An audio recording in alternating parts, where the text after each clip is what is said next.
Bom dia, na paz do Senhor Jesus, a todos e todas, irmãos e irmãs. É uma alegria muito grande estar aqui compartilhando um texto da Palavra de Deus no aniversário, no mês do aniversário, 73 anos da Igreja Presbiteriana de Irajá.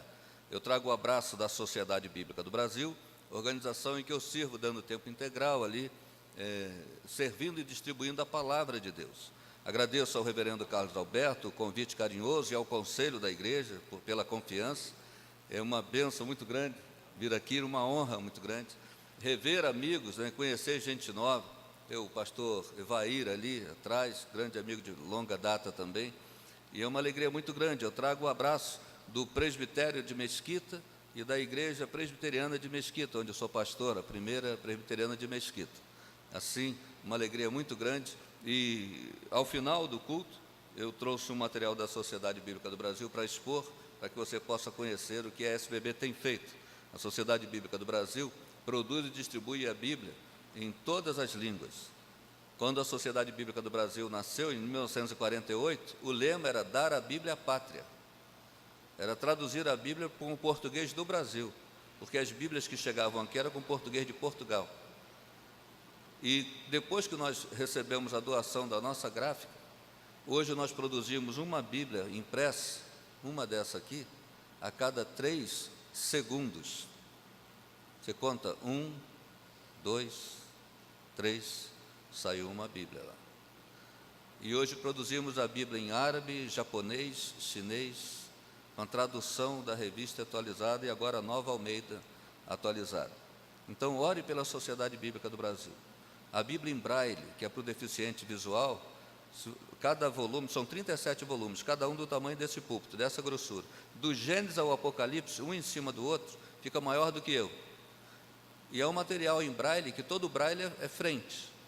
O nosso é frente e verso, que é alto relevo, senão ficaria maior. A Bíblia, por causa dessa gramatura, a gente só faz 2 por dia. O valor dessa Bíblia é R$ 2.800. Aí você vai me dizer assim, o deficiente visual, ele até pode ter esse dinheiro, mas ele tem outras prioridades, outras demandas. Mas ninguém paga nada. O deficiente visual recebe gratuitamente essa Bíblia. Elas não são para serem vendidas. Elas são distribuídas gratuitamente.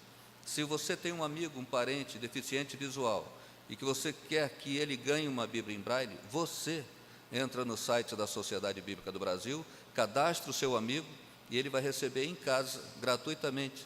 Não vai pagar nem o correio, porque o correio entrega gratuitamente, tem um convênio com a SBB. E vai uma cartinha que foi você que deu a Bíblia para ele. A Sociedade Bíblica não aparece. E, por fim, nós estamos trabalhando na Bíblia em Libras. A Bíblia diz, a fé vem pelo ouvir. E o surdo não vai ter fé? Então tem que ter uma Bíblia que ele ouça. E nós estamos trabalhando na Bíblia em Libras, que será distribuída gratuitamente também. Ore por isso. Esse é o projeto da Sociedade Bíblica do Brasil. Agora vamos abrir a Bíblia, Salmo 126, sentados como estamos, reverentemente sentados, abra a sua Bíblia no Salmo 126. Enquanto você procura, eu sempre gosto de identificar algumas coisas. Quem aqui já ouviu rádio relógio? Tinha uma rádio antigamente, olha. Tinha um camarada enjoado lá que falava, você sabia? Tinha. Acordava você 4h30 da manhã, 5 horas. Esse cara sou eu. Eu que acordava você de manhã para dizer, o beija-flor bate suas asas 400 vezes por minuto, dando a impressão que está parado. Você sabia? Ninguém queria saber, ainda mais 4h30 da manhã, mas eu tinha que falar. Você me ouviu falando também, depois do sol, quem ilumina seu lar é a galeria silvestre. A galeria da luz. O pastor era criança, já me ouvi. Mas os jovens de 40 para baixo me ouviram também em outro trabalho. Minha voz já entrou na sua casa muitas vezes, pelo menos durante 30 anos, a minha voz entrou na sua casa para dizer, versão brasileira, Herbert Richards. Então estamos apresentados, né? Conheci e não sabia, né? O texto bíblico diz assim, quando o Senhor restaurou a sorte de Sião, ficamos como quem sonha. Então a nossa boca se encheu de riso e a nossa língua de júbilo. Então, entre as nações se dizia: grandes coisas o Senhor tem feito por eles. De fato, grandes coisas fez o Senhor por nós, por isso estamos alegres. Restaura, Senhor, a nossa sorte, como as torrentes no Neguebe. Os que com lágrimas semeiam, com júbilo ceifarão. Quem sai andando e chorando enquanto semeia, voltará com júbilo, trazendo seus feixes. Amém. Amém. Eu li na Nova Almeida Atualizada, você deve ter mexido aí numa palavra ou outra, é a nova tradução da Sociedade Bíblica do Brasil. Esse cântico, esse salmo, 126, faz parte de um grupo de 15 salmos, do 120 ao 134. São chamados cânticos de romagem ou cântico dos degraus. Na Bíblia atualizada, cântico de romagem; na Bíblia corrigida, revista e corrigida, cântico dos degraus. Esses salmos são cantados até hoje em Israel nas festas. São salmos curtos, de meia dúzia de versículos, às vezes de 3 versículos, e são salmos diferentes dos outros, porque todos os salmos são viscerais. O salmista fala até o que ele estava pensando. Eu até, quando eu era mais jovem, quando eu era criança, adolescente, eu lia os salmos e pensava assim: por que o salmista disse isso? Ele só pensou, ninguém ia ficar sabendo que ele pensou isso. E o salmista confessa: eu pensei isso, deu vontade de fazer isso, mas eu cheguei à conclusão que isso era enfermidade minha, então atentei para o Senhor e tal. Eu falei, se ele pulasse isso, ia parecer que ele é um super-homem. Mas a finalidade do salmista ter escrito é para mostrar para mim e para você que ele é um ser humano igual a nós. Senão nós íamos pensar que os salmistas são super-homens, Clark Kents da fé, mas eles são seres humanos como nós. Por isso que eles, os filhos de Coré, o próprio Asaf, no Salmo 73, ele diz: quase os meus pés se desviaram, porque eu invejava a prosperidade dos maus. Um ancião, já com seus 80 anos, escreve um salmo dizendo que houve uma época que ele quase foi embora da igreja, e era o dirigente de louvor. Eu conduzia a congregação nas festas, eu ministrava o louvor. Ele podia ficar quietinho, ele só pensou, mas ele escreve para mostrar e como sair disso. Os salmos, cânticos de romagem, são cantados nas festas em Israel até hoje, e só são cantados eles, a não ser na Páscoa, que acrescenta o 115, não a nós, Senhor, não a nós, mas ao teu nome da glória, porque diriam as nações: onde está o vosso Deus? No céu está o nosso Deus, e tudo faz como lhe agrada.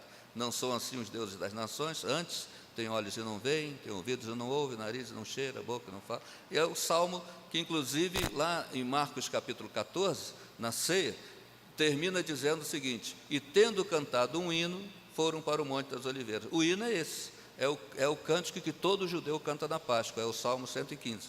Fora isso, nas festas, são cantados os cânticos de romagem. Os outros salmos são cantados nas liturgias dos sábados na sinagoga, mas na festa só canta esse grupo. E o que é que ele tem de tão importante?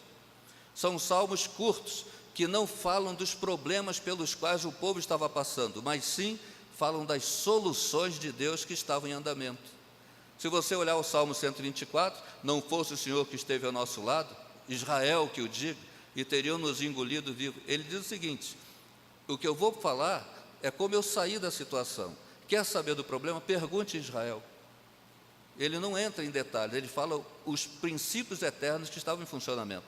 Se você olhar o Salmo 129, muitas vezes me angustiaram, desde a minha mocidade, Israel que o diga. Olha que o salmista não estava queixando de uma dor que estava doendo naquele dia, ele estava queixando de uma dor que vinha doendo desde a mocidade, até que ele não aguentou mais, e ele escreve o salmo, ele diz: quer saber? Israel que o diga, pergunte a Israel, eu vou dizer como é que eu saí disso. São os salmos das soluções. Eles têm esses títulos, cântico de romagem, cântico de degraus, pela maneira como eles eram cantados. Hoje, embora não tenha o templo, mas eles são cantados na mesma modalidade. Eu levei muito grupo a Israel, eu morei muito tempo lá, e eu trabalhava com o pastor Caio Fábio, então às vezes ficava mais barato eu ficar lá, esperando o grupo, do que voltar ao Brasil, pegar um grupo e levar, pagava passagens caríssimas. Então, ficando lá, eu já recebia, e eu levava nas festas. E Jerusalém tem 12 portas. Por que Jerusalém tem 12 portas? Cada tribo tem a sua porta principal. Então, ninguém é maior do que ninguém em Jerusalém. Todas as 12 tribos têm a sua porta. é uma cidade democrática, né? Todo mundo, do reino de Deus, todo mundo tem o mesmo tamanho. É isso que Jerusalém quer ensinar. E o sacerdote saía, na época da festa, cantando o Salmo 120, 121, e o povo que estava na entrada das portas, das tribos, iam se juntando a ele. Até que ele chegava no 15º, entrava todo mundo naquela romaria. Por isso que a Sociedade Bíblica do Brasil escolheu o cântico de romagem, que é o cântico da romaria, da caminhada do sacerdote até trazer todo mundo. E quando chegava dentro da cidade, o povo ficava no átrio, o sacerdote se adiantava no templo, subia o primeiro degrau, o povo cantava o 120, segundo degrau, 121. Ele subia os 15 degraus e o povo cantava os 15 salmos. Por isso que a imprensa bíblica chamou de cântico dos degraus. Um viu o circuito todo, cântico de romagem, o outro viu o final, a entrada no templo, o cântico dos degraus. Isso é só uma questão didática, de curiosidade. Mas o que é que eles têm de tão importante? Jerusalém vivia bem lá no seu pedaço de terra, e eles foram invadidos pelos assírios. Os assírios eram nômades, eram brigões. O assírio usava uma farda de guerra, era a roupa dele. Eles não sabiam plantar nem colher. Hoje não tem nenhum descendente dos assírios na face da terra. Eles foram consumidos, mas eles viviam de briga. Eles dominavam o povo, matavam a resistência e ficavam consumindo o que tinha nos celeiros e botavam o povo para trabalhar. Quando eles cansavam, iam para outra conquista. Então os assírios dominaram 3 anos e meio a Jerusalém, até que eles foram vencidos por um outro povo, igualmente nômade, chamado os caldeus. E os caldeus vieram varrendo todo o mundo e dominaram os assírios, consequentemente Israel. Tanto que Jeremias, nas lamentações de Jeremias, ele diz assim: fizeram amargar a nossa vida, encheram a nossa boca com pedrinha, escravos dominam sobre nós. Isso é, somos escravos dos escravos. Um caldeu mandava um escravo assírio fazer alguma coisa, o escravo assírio mandava seu escravo hebreu fazer. Eram escravos dos escravos.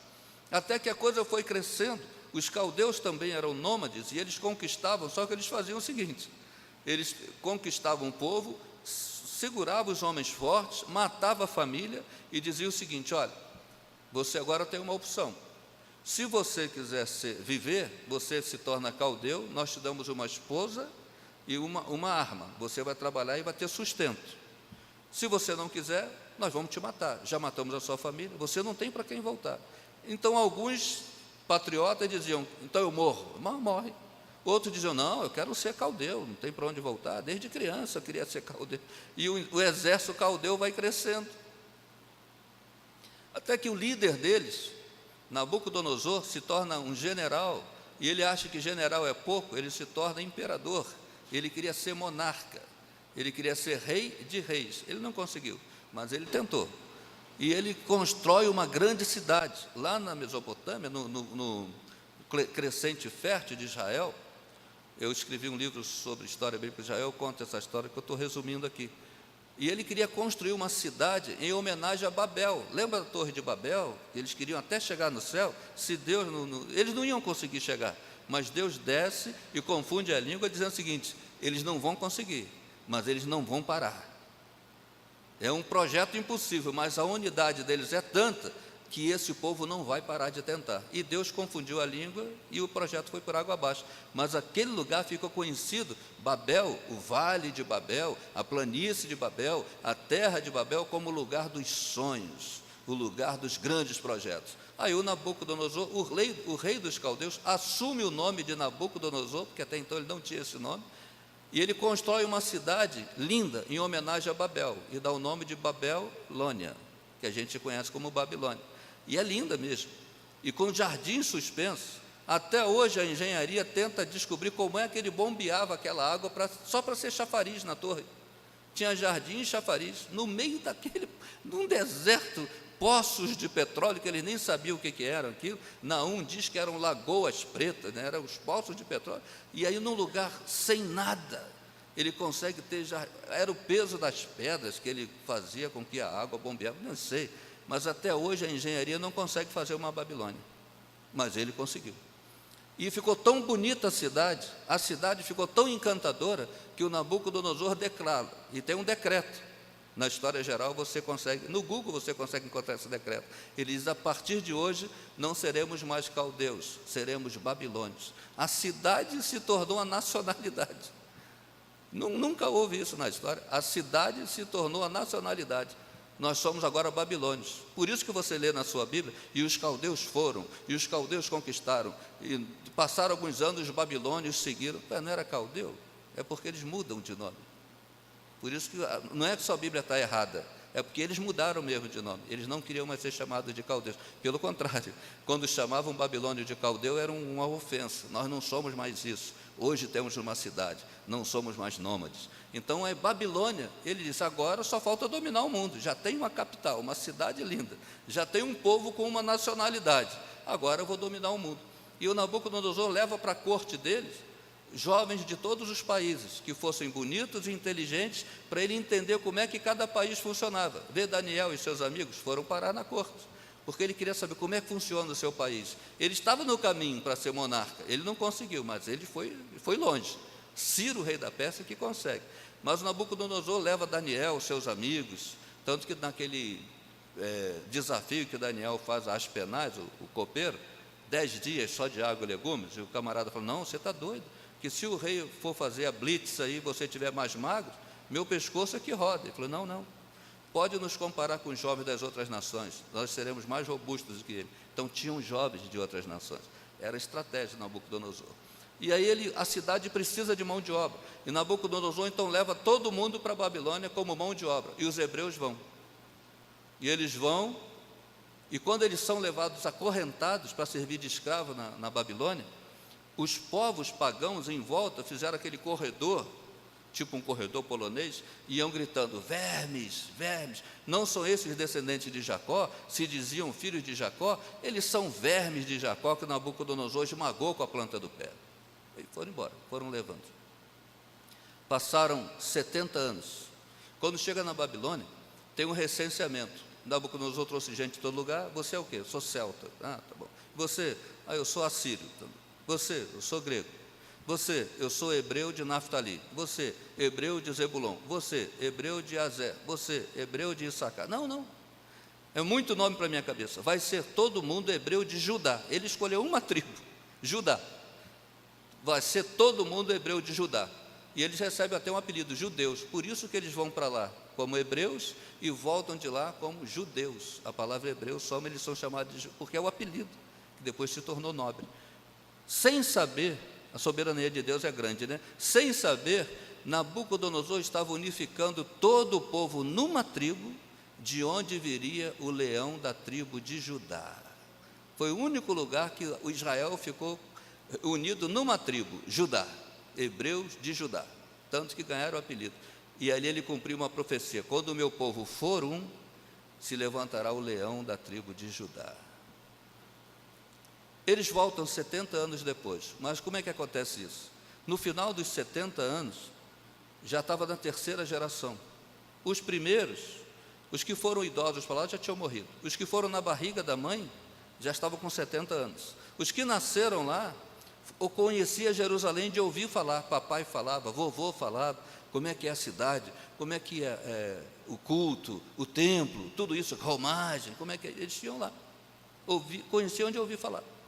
E um salmo que eles cantavam na Babilônia, o Salmo 84, se você olhar na sua Bíblia, o título do salmo é Saudades do Tempo. Eles cantavam na Babilônia, aquela geração nova.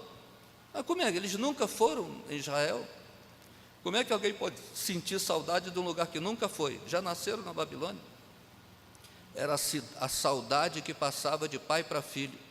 Quando nascia um menino lá, o pai dizia, você nasceu aqui, mas nós não somos daqui.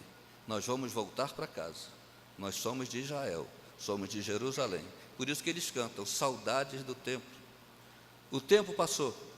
70 anos depois, aquela geração que vivia na época, seus 20, 30 anos, já tinha esquecido a profecia que Deus fez aos primeiros, através de Jeremias. O cativeiro vai durar 70 anos, no final dos 70 anos eu trago de volta. Aquela geração achava que Deus tinha esquecido.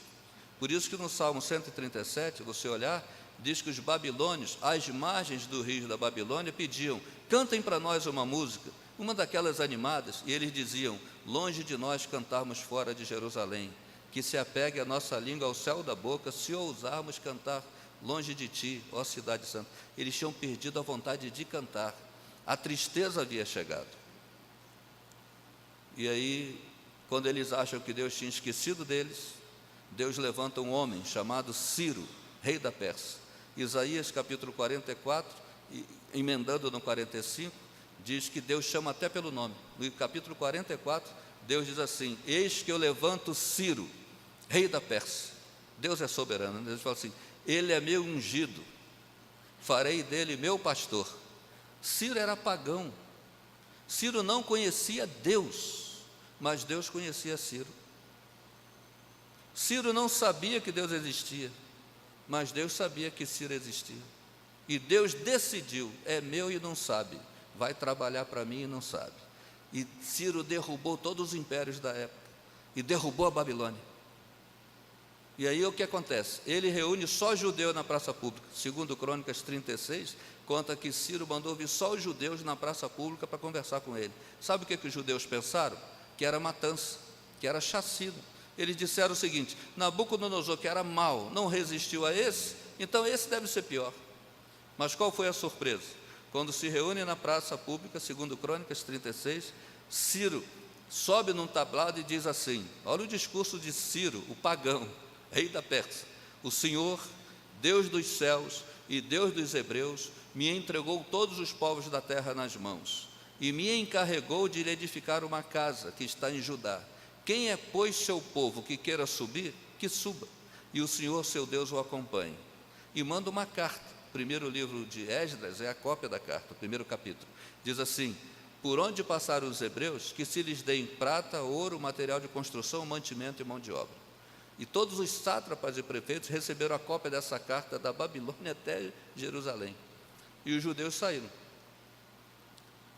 Esse salmo, os judeus saíram em 3 grupos: o primeiro com Zorobabel, o segundo com Esdras e o terceiro com Neemias. Esse salmo foi escrito quando o primeiro grupo saiu.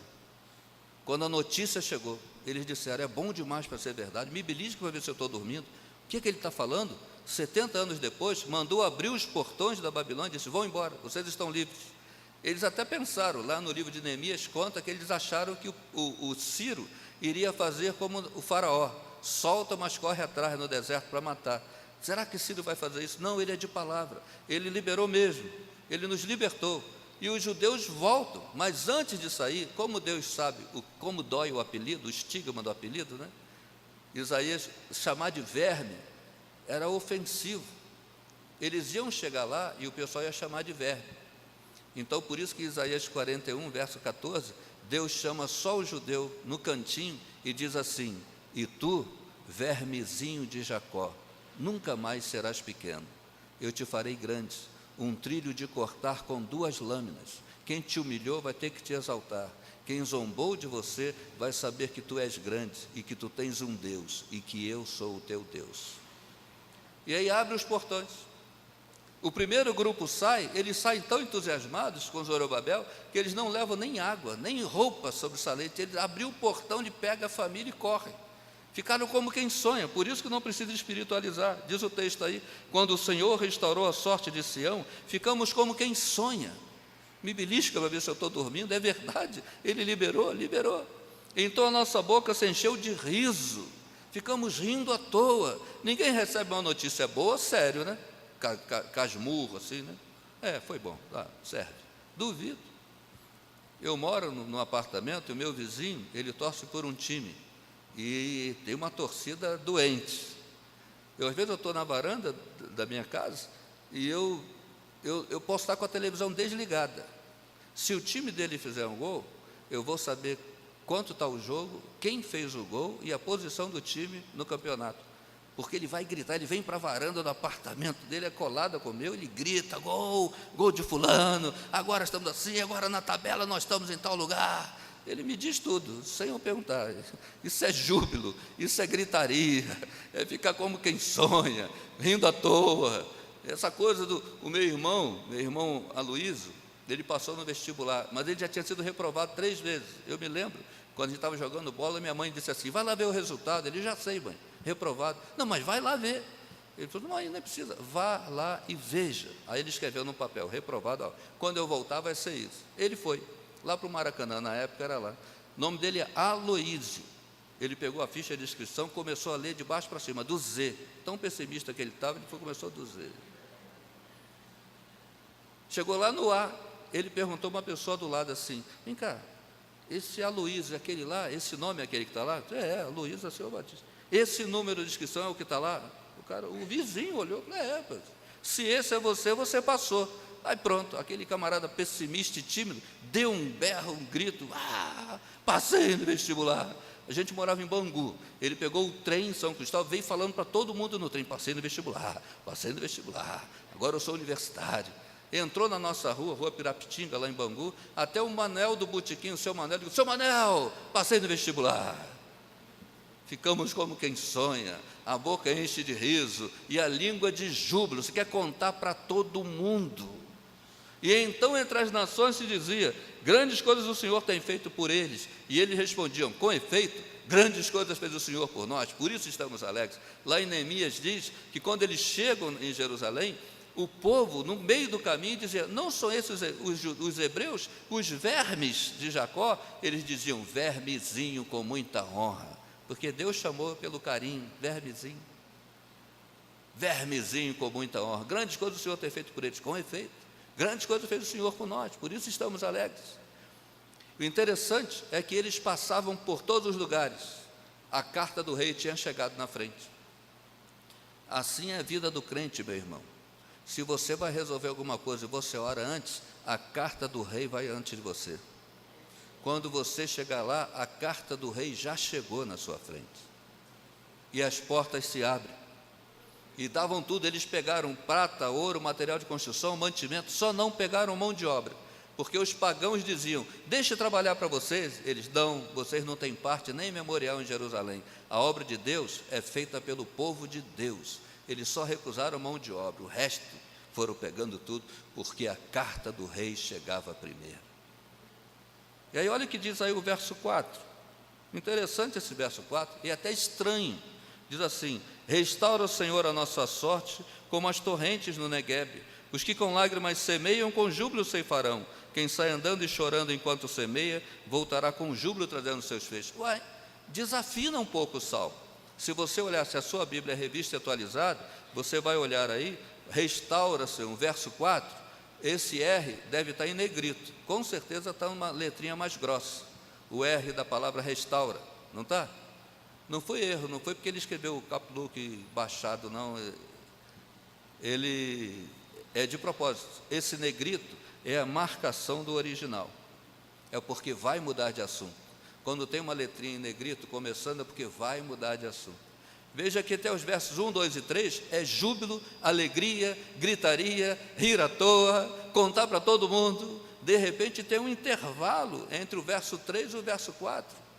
O salmista pede restauração, ele está chorando: restaura a nossa sorte, como as torrentes do Negueb. Olha, quando você se converteu, você quis contar para todo mundo que encontrou Jesus: eu sou filho de Deus, eu não sabia, a eleição entrou no meu entendimento, eu abri meu coração para Jesus, eu aceitei essa graça maravilhosa, fui aceito por Ele.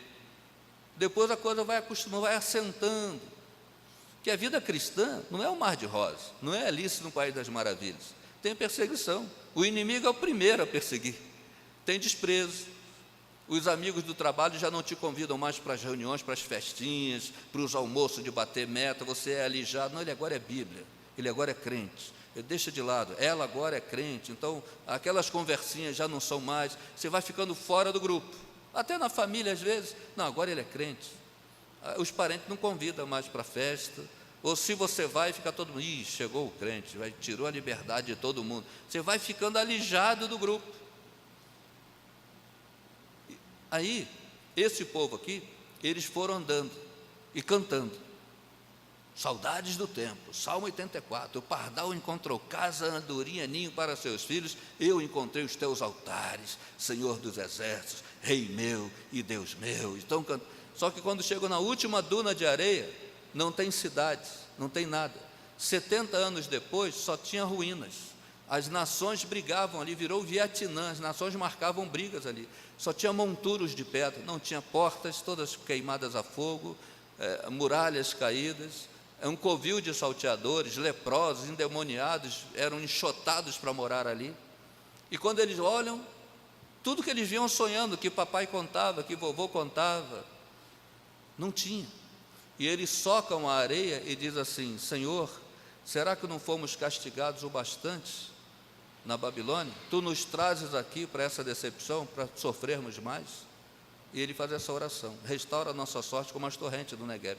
Eu achava que o Negueb fosse um rio, torrente do Negueb, e no seminário eu estava consultando o mapa e eu vi que o Negueb é o deserto ao sul da Palestina. Só chove de 6 em 6 anos no Negueb. No último período de 6 anos, o Negueb é mais seco do que o Saara. A terra fica roxa. Aí depois de 6 anos, chove, se cumpre o Salmo 133. O orvalho do Hermon deságua sobre os montes de Sião. É até interessante isso. O Salmo 133 usa 3 versículos para descrever a chuva. O Salmo 126 usa 1, restaura a nossa sorte como as torrentes do Negueb. O Salmo 29, o salmista usa o salmo todo para falar dessa chuva. A voz do Senhor despede chama de fogo. Veja o Salmo 29, é uma descrição da chuva. A voz do Senhor faz tremer os desertos de Cádiz. A voz do Senhor despedaça o cedro no Líbano. É o para-raio natural, o cedro. O raio bate lá e estoura e racha de cima a baixo. A voz do Senhor faz tremer o deserto de Cádiz, faz os montes saltar como outeiro, como carneiros. Os outeiros saltaram como carneiro, é o trovão, o barulho. E aí ele termina dizendo: o Senhor preside o dilúvio. E no seu templo tudo diz glória. Pô, foi Davi que escreveu, não tinha templo. Quem construiu o templo foi Salomão. Não tinha templo. Davi está falando do cosmos, do planeta, o seu templo diz glória. Sabe o que é isso? Eu tenho um amigo que se converteu e ele foi piloto da Varig e coronel da aeronáutica, aviador, piloto. Oswaldo Mesado, mora em Copacabana, na Hilário de Gouveia, esquina com a Avenida Atlântica. É um apartamento muito bonito. Ele se converteu e toda segunda-feira eu vou lá estudar a Bíblia com ele. Não tem uma que ele não tenha mais de 20 perguntas. Ele tem menos de 20 perguntas, ele não tem. Ele anota tudo na Bíblia, está lendo e marcando a Bíblia. Eu disse: Oswaldo, olha só, nós estamos aqui em Copacabana, seu apartamento é bonito, tá? Mas o calçadão, cara, o cheiro do mar, a maresia, e estava cinza, estava chovendo em Copacabana. Eu falei: vamos andar no calçadão, porque as respostas que eu sei aqui, eu vou saber lá. O que eu não sei aqui, eu não vou saber lá também. E eu prefiro, com respeito à sua casa, andar. Vamos andar, sentir a brisa. Aí nós fomos. Estava um tempo cinza e deu um trovão. Bum! Ele correu para baixo da marquise. Eu falei: o que foi, Oswaldo? Ele: pastor, eu não tenho medo de nada. Para ser piloto, para decorar uma aeronave e aterrissar uma aeronave e andar naquela altura, não pode ter medo de nada. Mas eu tenho medo de trovão.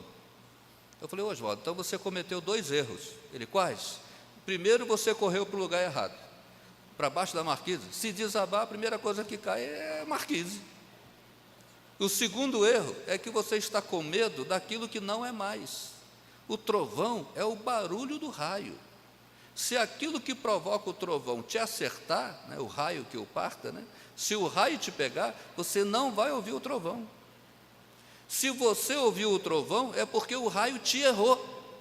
Por isso que o salmista, lá no Salmo 29, diz: e no seu templo tudo diz glória, me errou. Ele ficou me olhando com cara de bobo, aí deu um trovão, bum! Ele falou: glória a Deus, me errou. Falei: isso, aprendeu rápido. Eu estava falando com ele no telefone um dia desse, que eu não podia ir lá, estava um toró, Copacabana, tudo alagado, não podia sair da Praça Seca. Falei: Oswaldo, eu não vou poder ir.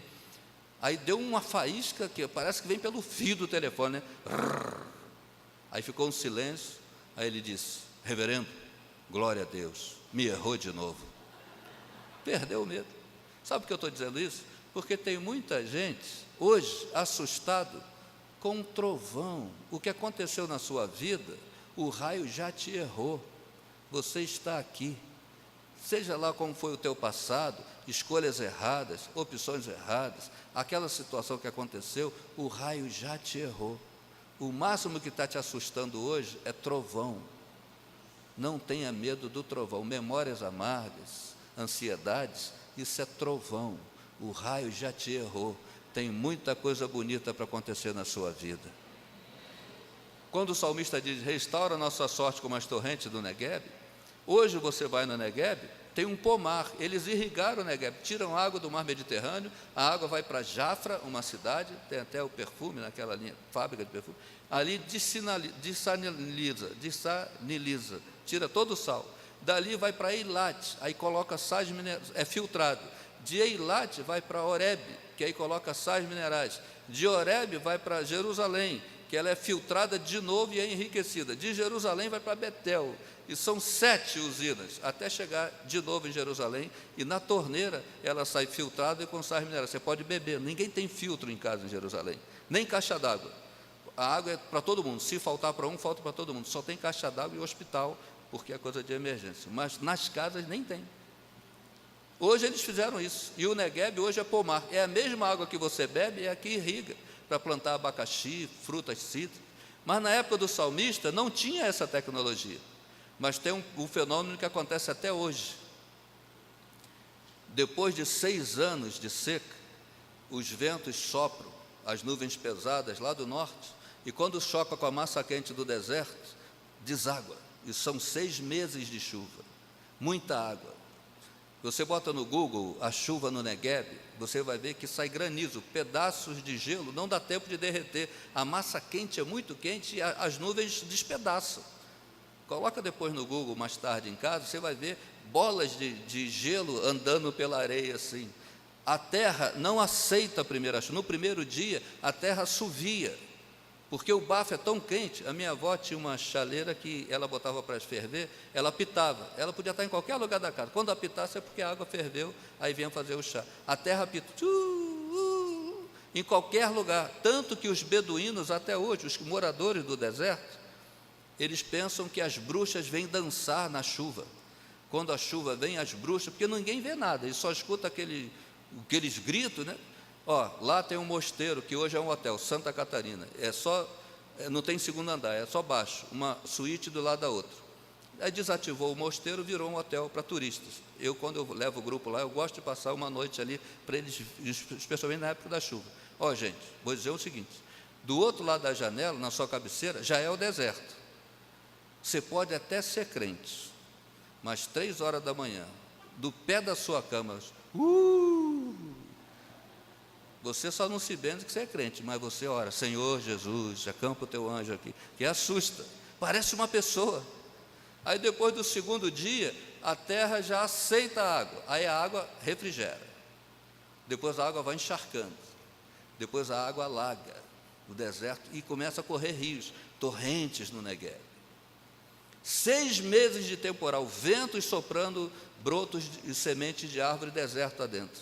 Quando completa os 6 meses daquela tempestade, aparece o arco-íris, o sol aparece, a chuva para, você olha do monte, tem um tapetinho verde no deserto. O salmista estava dizendo isso, Senhor, faze conosco o que tu fazes no Negueb. A decepção de chegar aqui e não encontrar nada que a gente esperava, ou a luta de ter chegado até aqui, o sol quente, as pedras na caminhada do deserto, machucados.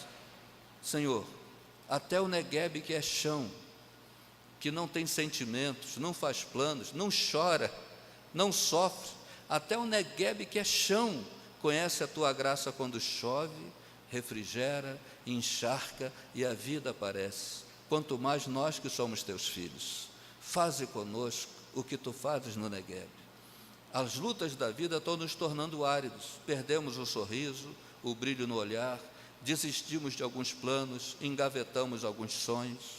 Às vezes uma palavra que alguém dá, mal colocada, você desmonta e fala, não, para mim chegou o fim. Gente que cantava não canta mais, pregava não prega mais, distribuía folheto. Às vezes foi uma palavra maldita, dos 2 sentidos, mal colocada, desanimou você. Talvez você esteja precisando, nas comemorações de 73 anos da igreja, de dizer, faze comigo o que tu fazes no Negueb. Eu preciso de refrigério, da chuva da graça, que faça nascer nova vida, nova criatividade, novos sonhos, novos planos. Retomar aquilo que eu engavetei, retomar a vida, e sonhar coisa nova, com novas criatividades. Nos 73 anos da história da igreja, muita coisa bonita aconteceu na sua vida, mas algumas lutas marcaram você. eu vim aqui dizer que você pode fazer a oração do salmista: faze comigo o que tu fazes no Negueb, porque tem muita coisa bonita para acontecer na sua vida ainda. E o salmo termina com um adágio popular da época de Neemias: os que com lágrimas semeiam, com júbilo ceifarão. Quem sai andando e chorando enquanto semeia, voltará com júbilo trazendo os seus feixes. Olha que interessante, a palavra-chave aqui é enquanto. Esse cidadão do salmo, ele vai andando, vai chorando, mas vai. Quem sai andando e chorando enquanto semeia, ele faz as duas coisas. Ele sabe que a vida, ele não pede para o planeta parar para ele descer. Ele diz o seguinte: eu sei que vai ter tempo de chorar, de rir, e eu vou. Eclesiastes 3, tempo para tudo. Ele sabe que a vida tem estações: estação de plantar, estação de colher, estação de rir, tempo de chorar, mas a vida não para. Até o apóstolo Paulo, ele queria viajar para algum lugar, chega lá, o navio está quebrado. Aí eles queriam ir para a Ásia. Está lá no livro de Atos, conta essa vida, essa aventura do Paulo. E ele chega, já está tudo pronto. Quando chega no porto, teve um vento euroaquilão, jogou o navio nas pedras, quebrou.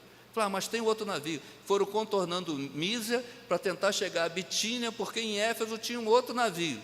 Chega lá, o navio também quebrou e naufragou. Aí, então vamos por terra.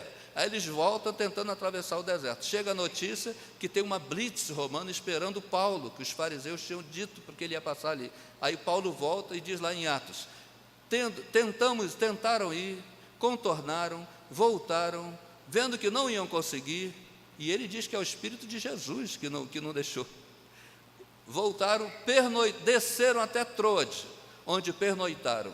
Pela manhã, seguimos. Paulo teve uma visão, um soldado macedônio, dizendo: passa a Macedônia e ajuda-nos. Aí não era para ir para a Ásia, era para ir para a Macedônia. Era Jesus barrando o caminho para ele não ir para o lugar errado. E olha que coisa interessante, quem escreve é Lucas, quem escreve Atos é Lucas.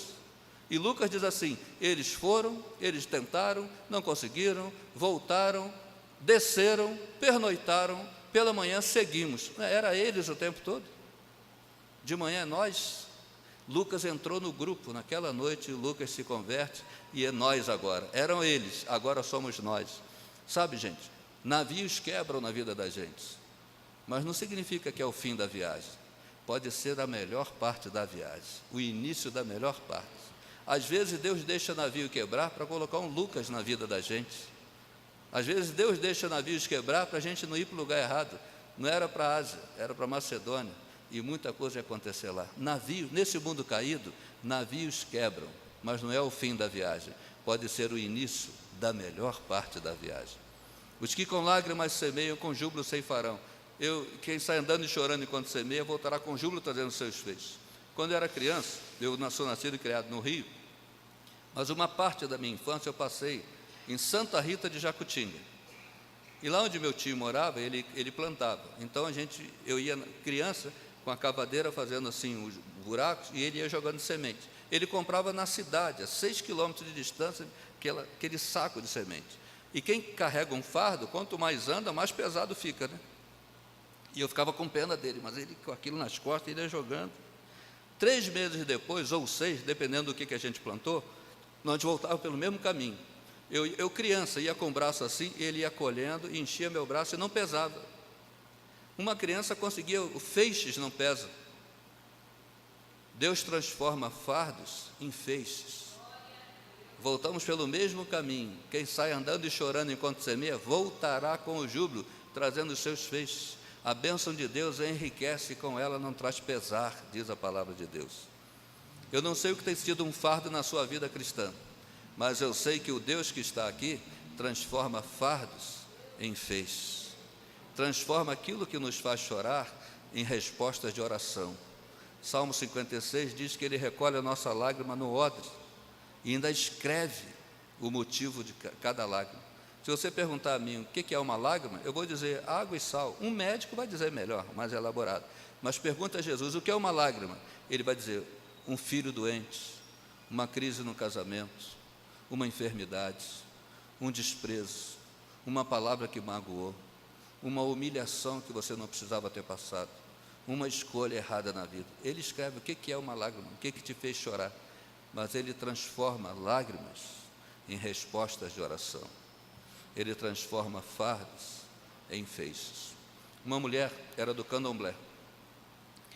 E aí, a mãe dela disse, olha, você vai assumir o centro, porque eu já estou com 86 anos, e eu já consultei o guia, e o guia falou que você já pode ser a mãe de santo. E a mãe aposentou, a filha assumiu o centro. Ela já era rodante lá, já dirigia a liturgia do centro, já dava consulta, e ela ficou, e ela estava grávida. Então, como ela estava grávida e dona do centro, lá nesse centro, em Olinda, na Baixada Fluminense, e fazia despacho em Ricardo de Albuquerque no cemitério. E tinha lá nesse centro um maioral que vestia de palha. Não, Candomblé tem um nome, na Umbanda tem outro, mas é o mesmo demônio, é todo vestido de palha, ninguém sabe para onde ele está virado. E quando ele baixa, não baixa ninguém. Os outros guias têm medo dele. Então, o dia que ele baixa, ninguém vem. E ele dá consulta, e ele fala, e ele vem para quebrar, maioral. Então, a dona do centro, grávida, disse, eu vou consagrar meu filho ao maioral. Não vou consagrar meu filho a um subalterno.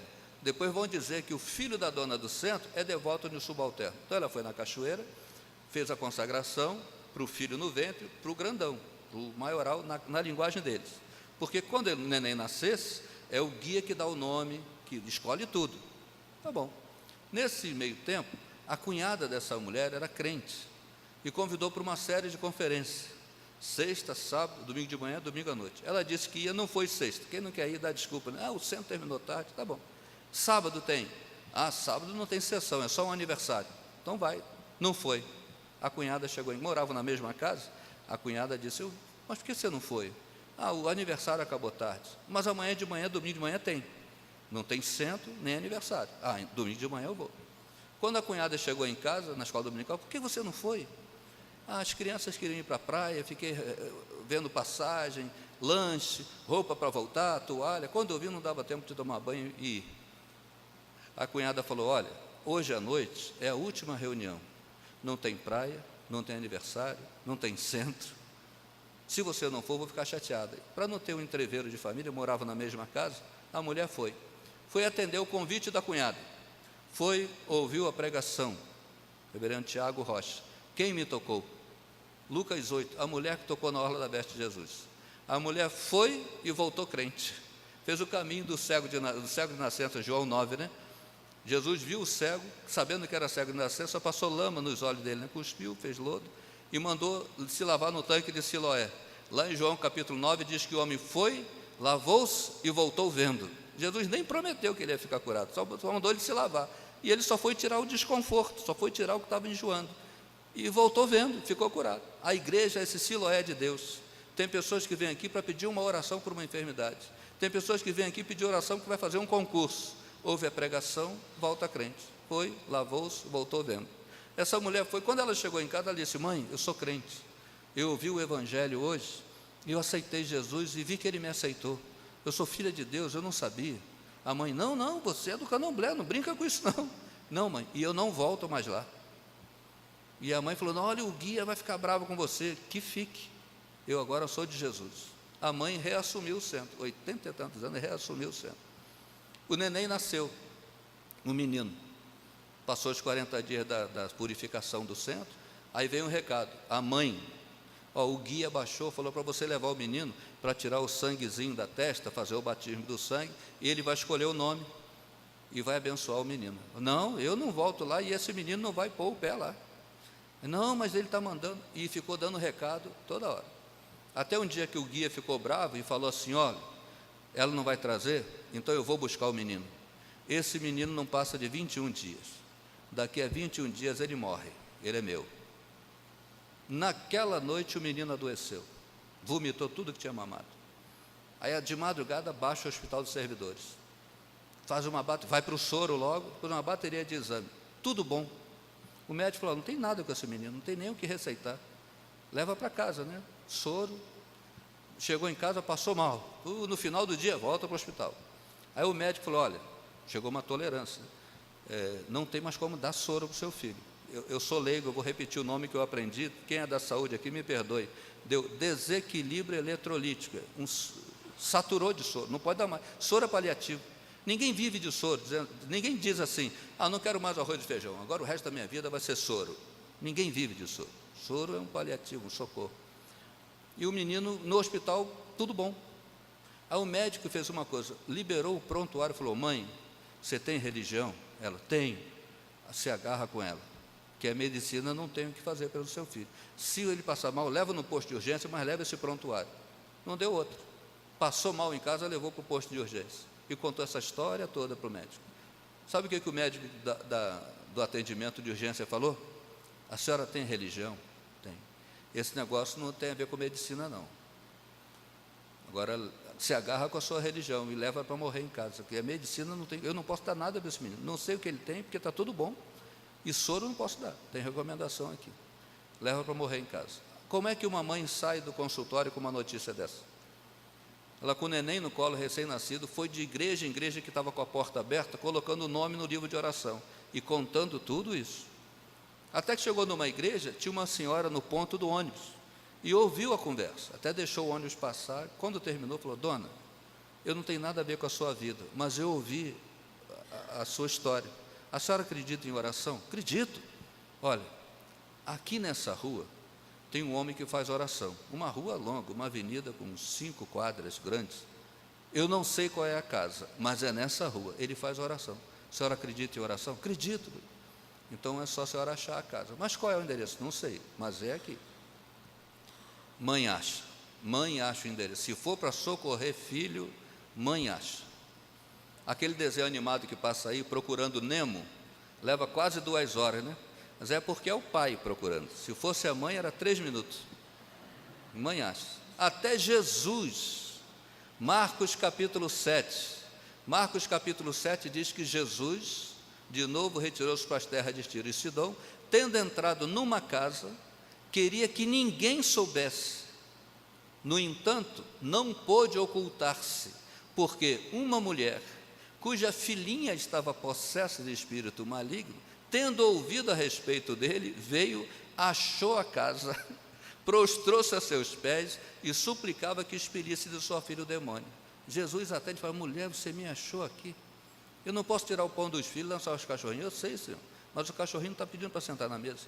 O cachorrinho quer a migalha que cai no chão. O que cai no chão resolve o problema do cachorrinho. O cachorrinho sabe que sobra do banquete dos filhos. Ele disse: ó mulher, por causa desta palavra, podes ir, o demônio saiu da sua filha. Ela chega em casa, encontra a menina atirada sobre a cama, dormindo, porque o demônio a deixava. Uma mulher acha, mãe acha. E ela foi com o neném no colo, e tudo que é casa, aqui que faz oração e palavrão, todo mundo vai procurar um serviço, vai lavar uma roupa, e xingando palavrão, e ela para outra casa, é aqui que faz oração. Até que chegou no lugar de um pessoal crente, casa dos evangélicos, falou: não é aqui não, dona, mas é ali, uma daquelas 5 casas da esquina. Ela foi lá, achou a casa do homem. É o senhor que faz oração? Sou eu, sim. Aí contou essa história: entra, minha filha. Aí ele e a esposa atendendo, ela contou a história toda, ele disse assim: vamos orar, Deus vai te dar outros filhos. Ela: sim, mas eu quero esse também, eu estou aqui por causa desse, pode dar outros.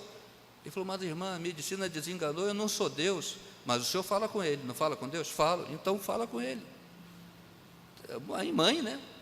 E ele sentou, e ele não sabia ler. A mulher que lia a Bíblia para ele, dona Marieta, ele tinha boa memória, ele falou: lê de novo. Ela lia, lê de novo. Quando ele decorasse, ele podia chegar aqui, o pastor Carlos Alberto pedia para ele fazer a abertura do culto.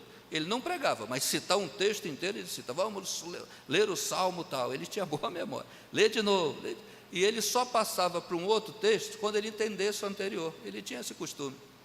Ele falou: irmã, foi muita coincidência a senhora vir aqui. Foi Jesus-cidência. Por quê? A Marieta leu um texto que eu não entendi, e eu não estou conseguindo passar para outro. É Tiago. Está alguém entre vós enfermo? Faça oração, chame os presbíteros de oração, da igreja, orem por ele, e a oração da fé e a unção com óleo curarão o doente, e se tiver cometido o pecado, ser-lhe-ão perdoados. Ele falou: irmã, eu nunca fiz isso na minha vida, mas o último recurso aqui, eu estou vendo, eu não estou entendendo esse negócio de ungir com óleo. A senhora deixa ungir seu filho com óleo? É o último recurso, que oração já fizemos. A mulher nova convertida, né, falou: está na Bíblia, eu quero. Pode ungir, quero, por favor. Aí ele falou: irmã, eu nunca fiz isso na minha igreja, não pratica isso, eu nunca fiz. Mas é o último recurso aqui, com a sua permissão eu vou fazer.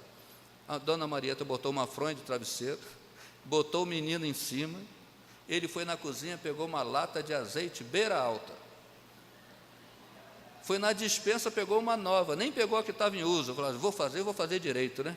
Se é para fazer, eu falei, vou pegar uma 0 quilômetro. Pegou, abriu a lata toda.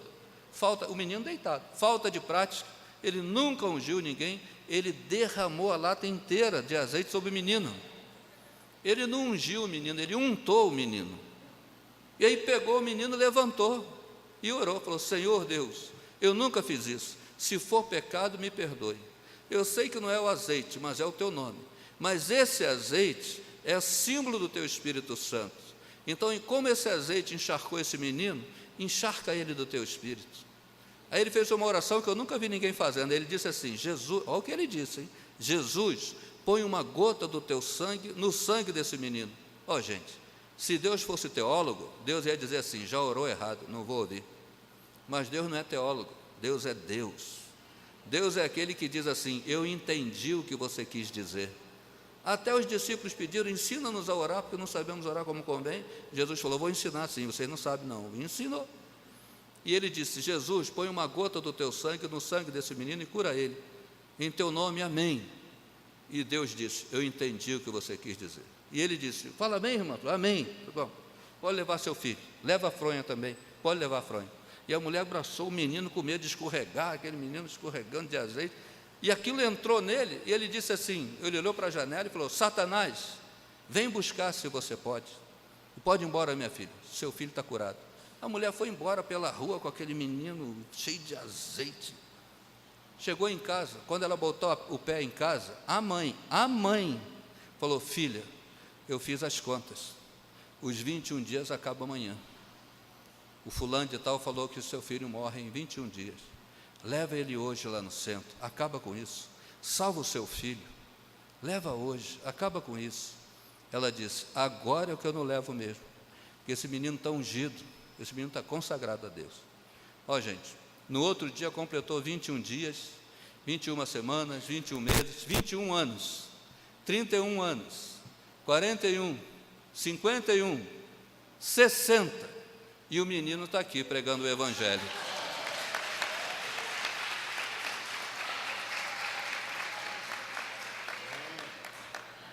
Porque uma mulher nova convertida foi andando e chorando enquanto semeava, voltou com júbilo, trazendo os seus feixes.